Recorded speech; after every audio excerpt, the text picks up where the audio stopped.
Allah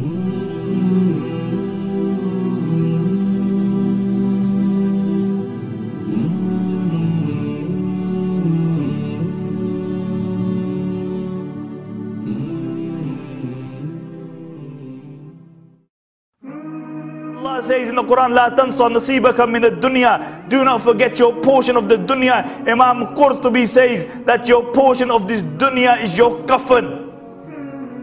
That the only thing that you will take from this dunya is your kafan. You know, everything else you leave behind.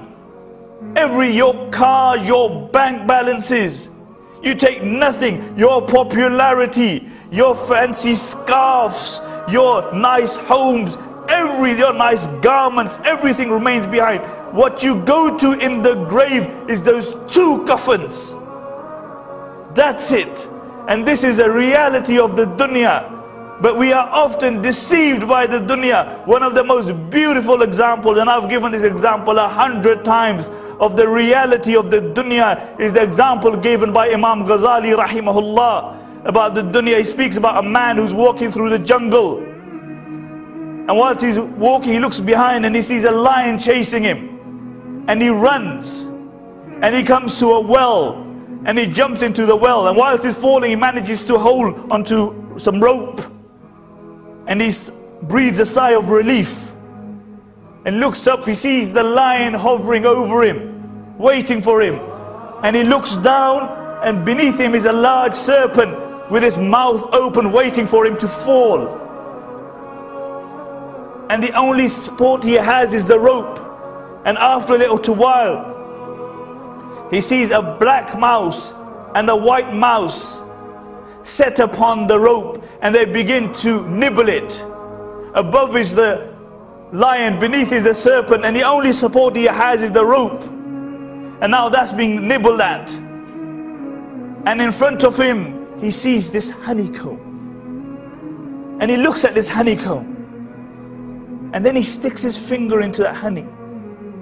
And he takes that honey upon his finger and he places it upon his tongue.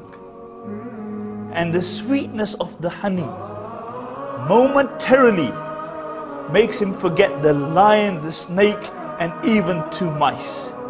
Imam Ghazali rahimahullah says that the lion is death, which is always chasing you. The serpent is your grave, into which every person will fall. And if he's a good person, it will be rawdatun min riyad al-jannah, a garden from the gardens of paradise. And if he's evil, it will be a pit from the pits of Jahannam. And the rope is his life. And the black mouse denotes the night, and the white mouse denotes the day. And they are always nibbling upon your life. And the honey is the dunya.